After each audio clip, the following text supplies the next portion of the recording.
வணக்கம்.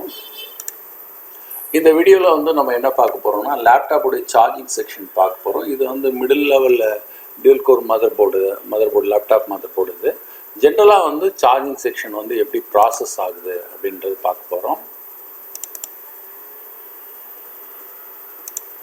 ஸோ இதில் வந்து நமக்கு அடாப்டர் வந்து கனெக்ட் பண்ணுறோம். அடாப்டர்லேருந்து மாஸ்பெட் 1க்கு போகுது, அதுக்கப்புறம் மாஸ்பெட் 2க்கு போகுது. இங்கே ஒரு காமன் லோட் ரெஸ்டர் இருக்கும். இது இந்த லோட் ரெஸ்டர் வழியாக தான் போகும்.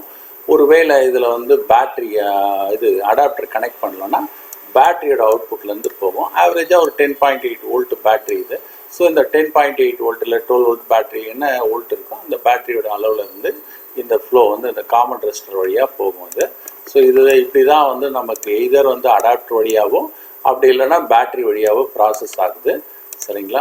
இது வந்து பேசிக்கான சர்க்கியூட்டு. நம்ம இதில் ஒர்க் ஆகலைன்னா இந்த 2 மாஸ்பெட் அடாப்டர் கனெக்ட் பண்ணி ஒர்க் ஆகலாம். 2 மாஸ்பெட் செக் பண்ணி பார்க்கலாம். ஸோ இது M3 மாஸ்பெட் பேட்டரியோட அவுட்புட் வெளியில் வரலன்னா ஸோ இந்த M3 மாஸ்பெட் பார்க்கலாம். இதெல்லாம் ஜென்ரலு. இதெல்லாம் ஷார்ட்டாக இருந்தால் முதல் போர்டு வந்து ஆன் ஆகாது. ஸோ சார்ஜிங் செக்ஷனுக்கான ரெஸ்பான்சிபிள் மாஸ்பெட் வந்து M4 M5 mostly charging section பக்கத்துலேயே இருக்கும். இது வந்து சுவிட்சிங் சர்க்கியூட் யூஸ் பண்ணி PWM சொல்லுவாங்க, pulse width modulation circuit use பண்ணி கரண்ட்டை வந்து அதிகப்படுத்தியிருக்காங்க. இது வந்து சார்ஜிங் ஐசி. இது சார்ஜிங் ஐசி வந்து இந்த 2 அவுட்புட்டோடையும் கம்யூனிகேட் ஆகும். இது படிப்படியாக தான் உங்களுக்கு ஆன் பண்ண வைக்கும். அதுக்கப்புறம் உங்களுக்கு இதுக்கு மாஸ்பெட் 3 வந்து இது அடாப்டர் ஒர்க் ஆகாதும் போது M3 மாஸ்பெட் இது ஆன் ஆகும். சார்ஜிங் வந்து ஆகிறது ப்ராசஸ் வந்து SI1 சொல்லுவாங்க, சூப்பர் I1 சிக்னல். அது சூப்பர் ஐசி. அதில் இருந்து கிளாக் டேட்டா சிக்னல் ஜென்ரேட் ஆனோடனே இது வந்து இந்த மாஸ்பெட் வந்து ஆன் ஆகும். இதுதான் பிளாக் டயக்ராம். பேசிக்காக வந்து இந்த லேப்டாப் சிப்பில் சர்வீஸ் பண்ணுறவங்க இது நார்மலாக பார்ப்பாங்க. ஸோ என்னென்ன பண்ணுவாங்கன்னு சொன்னால், இப்போ சார்ஜ் ஆகலைன்னு சொன்னால் ஸோ இந்த மாஸ்பெட்டை செக் பண்ணி பார்ப்பாங்க. அப்படி இல்லைன்னா சார்ஜிங் ஐசி ரீப்ளேஸ் பண்ணுவாங்க. ஸோ இது பேசிக்காக செய்கிற விஷயம். அது கொஞ்சம் ஸ்கீமேட்டிக் பேஸ்டாக பார்க்குறவங்க என்ன பண்ணுவாங்க, ஸோ ஒரு பின்னாக ட்ராக் பண்ணுவாங்க, அதோட ஃப்ளோ ட்ராக் பண்ணுவாங்க. ஸோ இப்போ இது சார்ஜிங் ஐசி மாற்றியும் இந்த ப்ராப்ளம் சால்வ் ஆகலை, SIO மாற்றியும் இந்த ப்ராப்ளம் சால்வ் ஆகலைன்னா நம்ம ஸ்கீமேட்டிக் வியூ தான் நம்ம பார்த்தாகணும். அதை நம்ம டீப்பாக இதில் பார்ப்போம். ஸோ இந்த போர்டுடைய ஸ்கீமேட்டிக் இது. ஸோ இதில் வந்து இந்த ரைட் சைட் கார்னரில் வந்து மேக்ஸிமம் சார்ஜர்னு போட்டிருக்கு. இதில் வந்து பார்த்தீங்கன்னா மேக்ஸ் 8731 இந்த ஐசி வந்து இருக்குது. இதில் வந்து பாருங்கள் பேட்டரியோட இன்புட் வந்து 18 வோல்ட்டு 3 ஆம்பியர் கரண்ட்டு. அவுட்புட் பார்த்தீங்கன்னா 5 volt charging volt 100 milli ampere current. So இதுதான் அந்த ஐசிலேருந்து டெலிவர் ஆகக்கூடியது. இது வந்து ஜஸ்ட் ஒரு ஃப்ளோவை சொல்லியிருக்காங்க. இப்போ நம்ம இந்த பேஜை 34 பேஜில் போனீங்கன்னா இதோடைய கம்ப்ளீட் டீட்டெயில் கிடைக்கும். சின்ன ப்ராப்ளத்தையும் நம்ம டயக்னோஸ் பண்ணலாம் இதை தெரிஞ்சுக்கிட்டா. ஸோ இதில் வந்து நம்ம 34 பேஜில் வந்து பார்த்தீங்கன்னா 35 போகிறேன். இது வந்து இது வந்து அடாப்டர் கனெக்ட் பண்ணுற ஏரியா. இங்கே இருந்து தான் நம்ம அடாப்டர் ஜாக்லேருந்து இந்த சப்ளை ஃப்ளோ ஆகிட்டு எங்கே போகுது அப்படின்னு சொன்னால் இந்த U1, அதாவது நம்ம இதில் இங்கே வந்து M1 சொல்லுவோம் இந்த மாஸ்பெட்டு. அதுதான் இங்கே U1 இருக்குது. ஸோ இந்த மாஸ்பெட்டுக்கு வருது. சோர்ஸ் டு ட்ரெயின் ப்ராசஸ் ஆகுது. சோர்ஸ் டு ட்ரெயின் ப்ராசஸ் ஆகிறதுக்கு முன்னாடி கேட்டுடைய சர்க்கியூட் நல்லா இருந்தால் தான் இது சரியாக வேலை செய்யும். அதே போல் U2வும் அப்படி தான். U2வும் வந்து பார்த்தீங்கன்னா U2வோட இதுவும் அதே தான். இது U1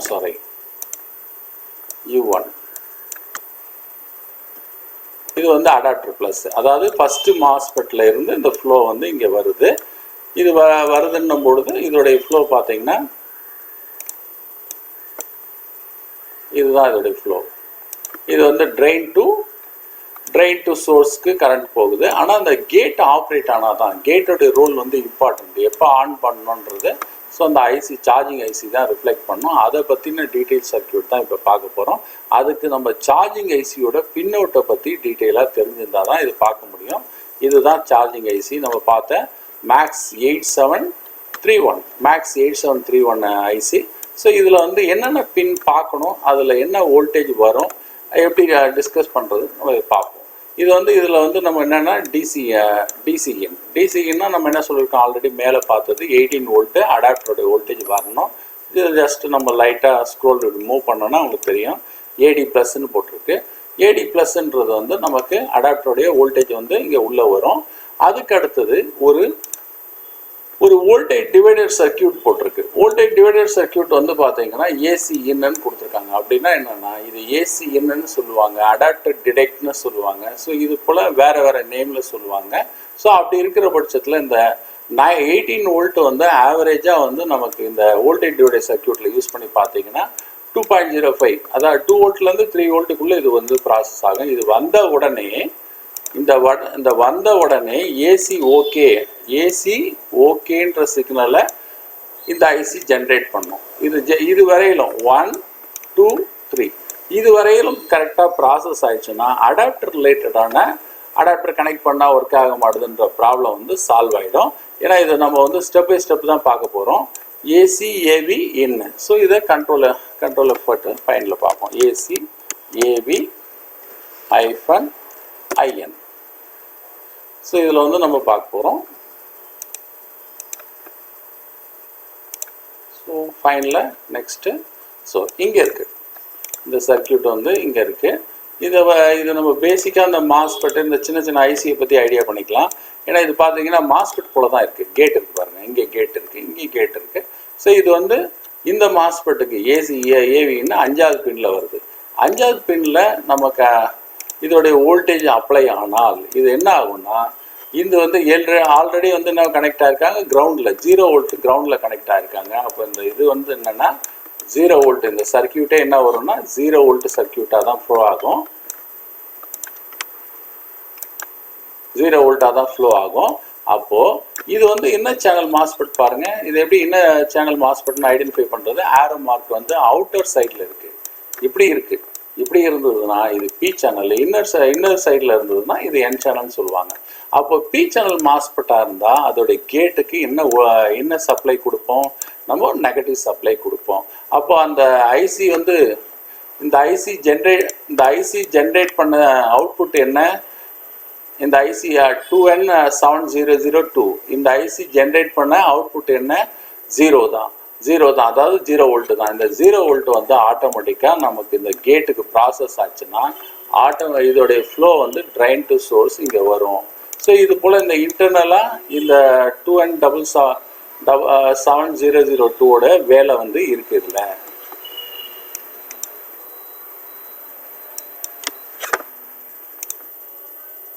ஸோ அடுத்தது இதுதான் இதோடைய ப்ராசஸ். இது வந்து U2 ஆன் ஆகிறதுக்கான இந்த இது கேட் இந்த இதோடைய ஐசி 2N7002. ஸோ அப்போ U1 எப்படி ஆன் ஆகும்? U1க்கு ஆல்ரெடி வந்து ஒரு சர்க்கியூட் போட்டிருக்காங்க, அடாப்டர் ஆஃப்ன்றத சர்க்கியூட் போட்டிருக்காங்க. ஸோ இந்த சர்க்கியூட் வந்து ரன் ஆகும். அடாப்டர் ஆஃப்ன்ற சிக்னல் இது வந்து 30th பேஜில் வந்து எஸ்ஐஓ இருக்குது. இப்போ வந்து இது கிரவுண்டில் கனெக்ட் பண்ணியிருக்காங்க. இது பாசிட்டிவ் இது வந்து என் சேனல் டிரான்சிஸ்டரோட சிம்பிள் தான் போட்டிருக்கு. ஆரோ மார்க் இப்படி உள்வாங்கின போல இருக்குது. எமிட்டர் கலெக்டர் அண்ட் வந்து பேஸில் பாசிட்டிவ் வோல்டேஜ் கொடுத்தா இதோட அவுட்புட் என்னவாகும்? 0வாக மாறிடும். ஸோ 0வாக மாறிடுச்சுன்னா இது என்ன ஆகும்? இதோடைய பொசிஷன் வந்து இங்கே ப்ராசஸ் ஆகும். இங்கே ப்ராசஸ் ஆனோடனே இதோடைய வோல்டேஜ் இந்த இதில் வந்து நமக்கு அடாப்டரோட ஆஃப் சிக்னல் கிடைக்கும். அடாப்டரோட ஆஃப் சிக்னல் கிடைச்சதுன்னா இந்த கேட் வந்து ப்ராசஸ் ஆகும். கேட் வந்து ப்ராசஸ் ஆகும். ஸோ இதுதான் வந்து U1 ஸ்டார்ட் ஆகிறதுக்கான வழி. அண்ட் U2 வந்து நமக்கு ஏசி ஏவிஇன் வந்தால் தான் ஸ்டார்ட் ஆகும். ஏசி ஏவிஇன் வந்தால் நமக்கு என்ன கிடைக்கும்னா அடாப்டர் சிஸ்ன்ற வோல்டேஜ் கிடைக்கும். 18 வோல்ட் வந்து கிடைக்கும். அப்போ அடாப்டர் வந்து ஒர்க் ஆகுதுன்னு அர்த்தம். ஸோ இந்த 3 பின்னு ப்ளஸ் அந்த 2N7002 பார்த்தா போதும். ஓகே, அடாப்டரில் கனெக்ட் பண்ணலை. அப்போ வந்து நம்ம இந்த U7 மாஸ்பெட்டை தான் பார்க்கணும். நம்ம டயக்ராம் படி மாஸ்பெட் 3ன்னு போட்டிருக்கோம். இது வந்து இங்கே ஸ்கீமேட்டிக்கில் U7ன்னு கொடுத்துருக்காங்க. இந்த U7ல் என்ன இருக்குது? நம்ம வந்து 12 வோல்ட் பேட்டரினா இந்த 12 volt battery train to source வரணும்னா இந்த பி சேனல் இந்த சேனல் மாஸ்பெட் வந்து என்ன மாஸ்பெட் இது?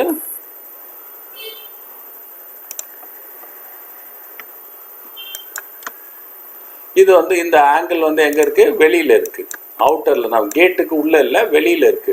வெளியில இருந்ததுனால இது வந்து என்னது? B channel மாஸ்பெட்டு. டிஃபால்ட்டா வந்து இது வந்து ரெசிஸ்டர்ல கனெக்ட் பண்ணி, டிஃபால்ட்டா இது என்ன பண்ணியிருக்காங்க? ரெசிஸ்டர்ல கனெக்ட் பண்ணியிருக்காங்க. அப்போ நெகட்டிவ் உள்ள போகும். ஆனால் வந்து இது அடாப்டர் ஒர்க் ஆகும் பொழுது இது வந்து ஒர்க் ஆகக்கூடாது. அடாப்டர் ஒர்க் ஆகும்போது இது ஒர்க் ஆகக்கூடாது அப்படின்னு சொல்லுறதுக்காக இவங்க என்ன பண்ணியிருக்காங்க? ஏடி ப்ளஸ் 18 வோல்ட்டை கனெக்ட் பண்ணியிருக்காங்க. எப்போ ஏடி ப்ளஸ் ஒர்க் ஆகலையோ அப்போது இந்த மாஸ்பெட் நெகட்டிவ் சப்ளை ரன் ஆகும். ரன் ஆச்சுன்னா நமக்கு என்ன கிடைக்கும்னா இந்த அவுட்புட் கிடைக்கும். ஸோ இதுதான் வந்து இந்த U3 நம்ம M3ன்னு சொல்கிறோம், இது வந்து U7 போட்டிருக்கு. இது ஆன் ஆகிறதுக்கான வழிகள். அடுத்து நம்ம பார்க்க வேண்டியது சார்ஜிங் செக்ஷன். சார்ஜ் ஆகணும்னா டிஃபால்ட்டாக வந்து M4 M5 சொல்லுவோம். அதே போல் இங்கேயும் இதுலேயும் வந்து நம்ம என்ன போட்டிருக்காங்க? இதில் வந்து U4 U5ன்னு போட்டிருக்காங்க. இது போல் ஏன் நெகட்டிவ் சப்ளை கொடுத்துருக்காங்கன்னா ஒன்று வந்து சப்போர்ட்டிங் மாஸ்பெட்டுன்னு சொல்லுவோம். இன்னொன்று வந்து மெயின் மாஸ்பெட்டில் தான் நமக்கு வந்து என்னென்னா 19 வோல்ட் கனெக்ட் பண்ணியிருப்பாங்க. எங்கே கனெக்ட் பண்ணியிருக்காங்க பாருங்கள்? டிசி பேட் அவுட்டும் அந்த ஏடி டு சிஸும் ரெண்டும் வந்து ஒரே லைனில் தான் இருக்குது ட்ராக்கில். ஸோ இது வந்து ரன் ஆகும். ஸோ இதை வந்து யார் ஆன் பண்ணுறது? இந்த பின்ஸ் எது? ஸோ இந்த DH low level MOSFET on பண்ணுறது DL0. அப்போ இந்த எல்எக்ஸ் பின்னுடைய வேலை என்ன? இது வந்து ஒரு PWM சர்க்கியூட்டை கிரியேட் பண்ணணும், பல்ஸை வந்து இன்க்ரீஸ் பண்ணணும், கரண்ட்டை இன்க்ரீஸ் பண்ணணும். கரண்ட்டை இன்க்ரீஸ் பண்ணால் நமக்கு நிறைய ஹையர் அண்ட் ஃப்ரீக்வன்சி கிடைக்கும். ஃப்ரீக்வன்சி இந்த காயிலுக்கு கிடைக்கணும். இன்னொரு சைடில் நமக்கு அது டிசி அவுட்புட்டாக கன்வெர்ட் ஆகும். ஆல்ரெடி வந்து நம்ம போர்ட்லேயே சொல்லியிருக்காங்க 5 வோல்ட் வரும்னு சொல்லியிருக்காங்க இந்த ஸ்கீமேட்டிக்கில். அப்போ இது சார்ஜ் ஆகிறதுக்கு 5 வோல்ட் வந்து ஒர்க் ஆகும். சரி, இப்போ இது மட்டும் இந்த சார்ஜிங்க்கான DH DL அண்ட் LX பார்த்துட்டோம். ஆனால் இது ஆன் பண்ணுற சர்க்கியூட் யாருன்னா இந்த கிளாக்கு தான். இந்த கிளாக்கு அதாவது SCL SDA. இது வந்து எப்படி மெஷர் பண்ணலாம் அப்படின்னு கேட்டால் ஸ்கோப் வச்சு தான் மெஷர் பண்ணணும். ஏன்னா வோல்டேஜ் நார்மலாகவே இதில் வந்து 3VL கொடுத்துருப்பாங்க. 3VLன்றது வந்து பவர் ஐஸ்லேருந்து வரக்கூடிய வோல்டேஜ். ஸோ அதனால் 3VL வந்து கொடுத்துருப்பாங்க. ஸோ அதனால் வந்து நம்ம ஸ்கோப் இருந்தால் மென்ஷன் பண்ணணும். ஸ்கோப் இருந்தால் தான் நம்ம வந்து கரெக்டாக வந்து மெஷர் பண்ண முடியும். சரிங்களா? இந்த பின் வந்து இந்த ரெண்டு இது வந்து SIO சிப்லேருந்து வரும். சரி, அண்ட் வந்து அடாப்டர் இது வந்து அடாப்டர் தான் கனெக்ட் பண்ணிட்டோம், இது ஓகே அப்படின்ற இந்த டீட்டெயிலை யார் எடுத்துகிட்டு போகிறான்னு கேட்டால் ADI அடாப்டர் லிமிட் இந்த பின்னு தான் எடுத்துகிட்டு போகுது. இது 8வது பின்னு. இது கொடுத்தா தான் SIOக்கு தெரியும். SIOக்கு தெரிஞ்சாதான், அதான் SIOக்கு ஒரு இன்புட் போனாதான் அப்போ உங்களுக்கு இந்த கிளாக்கை எனேபிள் பண்ணும். இன்றைக்கி வந்து மாஸ்பெட் எல்லாம் நல்லா இருக்குது, சார்ஜ் எல்லாம் ஆகலை, சார்ஜிங் ஐசிலாம் மாற்றிட்டேன், அப்பயும் வேலை செய்யலை அப்படின்னு சொன்னால் இந்த கிளாக் டேட்டாவோட இன்ஃபர்மேஷன் தேவைப்படும். அண்டு இதில் வந்து INP இந்த ஐசியை பொறுத்த வரைக்கும் அடாப்டர் ஐடென்டிஃபையர். ஸோ இந்த பின்னும் தேவைப்படும். இது கூட இன்னும் ஒரு சின்ன சர்க்கியூட் கொடுத்துருக்காங்க. இந்த சர்க்கியூட் என்னன்னா AD இன் அடாப்டர் இன். இதுதான் ஆக்சுவலாக இது போல் ஆஷ் போட்டிருந்தாங்கன்னா இதோட மீனிங் என்னன்னா இன்புட்டுன்னு அர்த்தம். இந்த ஆஷ் போட்டிருந்தாங்கன்னா இது வந்து இன்புட்டுன்னு அர்த்தம். இந்த இன்புட்டு தான் இங்கேருந்து போகுது, Q3 மாஸ்பெட் வழியாக போகுது. ஸோ அப்ராக்சிமேட்டாக SIOக்கு யூஸ் பண்ணுறது எல்லாமே அதிகபட்சம் 3.3 வோல்ட் தான் யூஸ் பண்ணுவாங்க. ஸோ அப்போ அந்த வோல்டேஜோட சிக்னல் வந்து ஃப்ளோ ஆகும். நம்ம இங்கே கண்ட்ரோல் F இதில் வந்து AD IN ஆஷ். இந்த ஆக்ஷன்றது இன்புட், இங்கேருந்து இன்புட் போகுது. எங்கே போனால் 30th பேஜில் உள்ள அடாப்டருக்கு இங்கே போகும். இதுதான் SIOன்னு பார்த்தீங்கன்னா போர்டில் எங்கே இருக்குது SIOன்னு போட்டால் 128 பின்னில் பெரிய சைஸில் இருக்கும். இப்போ வந்து 64 பின்னில் வருது. ஸோ இதோட ஃபீட்பேக் பார்த்தீங்கன்னா இந்த இன்புட் பாருங்கள், ஆரோ மார்க்கு இப்படி உள்ளே போட்டிருக்காங்க. இப்படி வந்தால் நமக்கு வந்து இந்த SIO என்ன பண்ணோம்னா சார்ஜிங் லைட்டை எரிய வைக்கும். இது உள்ளே போகலன்னா அடாப்டர் பற்றின இன்ஃபர்மேஷன் SIOக்கு தெரியாது. அப்போ சார்ஜிங் செக்ஷன் ஒர்க் ஆகும், உங்களுக்கு அடாப்டர் கனெக்ட் பண்ணால் ஒர்க் ஆகும். பேட்டரி சார்ஜ் ஆகாது. பேட்டரியை நீங்கள் வெளியில் சார்ஜ் பண்ணி போட்டிங்கன்னா சார்ஜ் ஒர்க் ஆகும். ஸோ இது போல் விஷயங்கள்லாம் இது இருக்கும். ஒரே ஒரு இது லாஸ்ட்டாக ஒரு விஷயம் பார்க்க வேண்டியது என்னென்னா, பேட்டரி வந்து ஐடென்டிஃபை பண்ணுறது. அதாவது பேட்டரி ரெகனைஸ் ஆனால் தான் இதில் வந்து ஒர்க் ஆகும். பேட்டரி வந்து ரெகனைஸ் ஆகணும், அப்போ தான் ஒர்க் ஆகும். பிடி ப்ளஸ்ன்னு போடுறேன், அதோடைய அவுட்புட்டை போடுறேன். ஸோ அதை போட்டால் கரெக்டாக ஆட்டோமேட்டிக்காக அந்த பேஜுக்கு போகும்.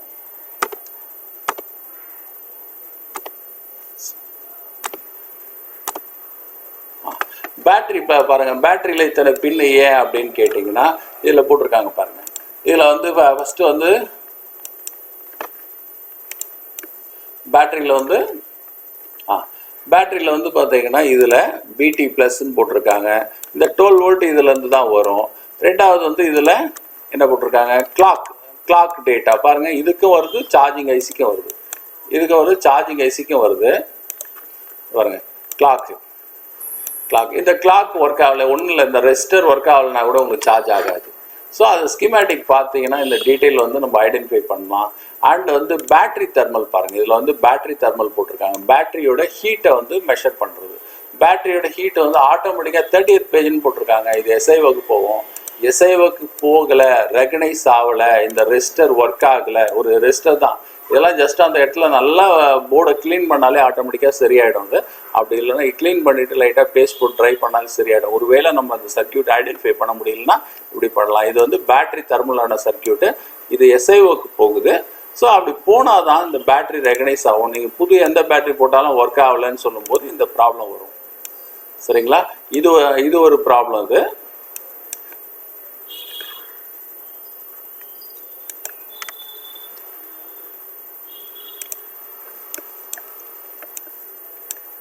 சரி, இப்போ வந்து ஜஸ்ட் ஒரு ஹிண்ட் போல் ஃபைனலைஸ் பண்ணிடலாம். ஏன்னா நிறைய விஷயம் பேசின போல் இருக்கும்.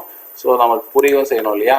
ஸோ இந்த 3 பின், அதாவது இந்த 2 பின்னு, இந்த ஏசி ஓகே, இது வந்து இது ஃபைன் ஆச்சுன்னா, இது ஒர்க் ஆச்சுன்னா உங்களுக்கு அடாப்டர் மூலிமா ஒர்க் ஆகும்.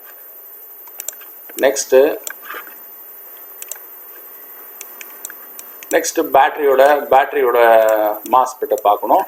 பேட்டரியோட மாஸ்பெட்டில் இந்த ரெசிஸ்டர் எதுவும் ப்ராப்ளம் இல்லை, கரெக்டாக கிரவுண்டில் கனெக்ட் ஆகிருக்கு அப்படின்னு சொன்னால் இது ஒர்க் ஆகும். பேட்டரியிலேருந்து அவுட்புட் வெளியில் வரும். அடுத்த ஃபைனலாக வந்து இந்த 3 பின்னில், அதாவது இதில் வந்து பார்த்தீங்கன்னா 5 வோல்ட்டுன்னு முன்னாடியே சொல்லிட்டாங்க. அப்போ இந்த பின்னு, இந்த 3 பின்னும் ஒர்க் ஆகணும். இது வந்து ஃப்ரீக்வன்சி வரும். ஆஸ்லோஸ்கோப் இருந்தால் அது பார்க்கலாம். ஸோ ஆஸ்லோஸ்கோப் இல்லாதவங்க கூட இந்த ஃப்ளூக் அது போல் மீட்டர் வச்சு இதை பார்க்கலாம். ஏன்னா ஹையர் அண்ட் மீட்டர் வாங்கினா அதுலேயே ஆஸ்லோஸ்கோப்புடைய ஃபங்க்ஷன்ஸும் வரும். இது மெயினாக வந்து எல்லாமே ஃபங்க்ஷன் ஆகுது, இந்த அவுட்புட் இது வரல அப்படின்னு சொன்னால் இந்த கிளாக் டேட்டாவை பார்க்கணும். கிளாக் டேட்டாவை பார்க்கணுன்னா இந்த சார்ஜிங் ஐசி வந்து இன்புட்டை வந்து எதுக்கு கொடுக்கணும், எஸ்ஐஓக்கு கொடுக்கணும். எஸ்ஐஓக்கு கொடுத்தா தான் எஸ்ஐஓ வந்து கிளாக் டேட்டா கொடுக்கும். கிளாக் டேட்டா கொடுத்தா தான் சார்ஜிங் வந்து வரும். சரிங்களா? நன்றி. இன்னொரு வீடியோவில் பார்ப்போம்.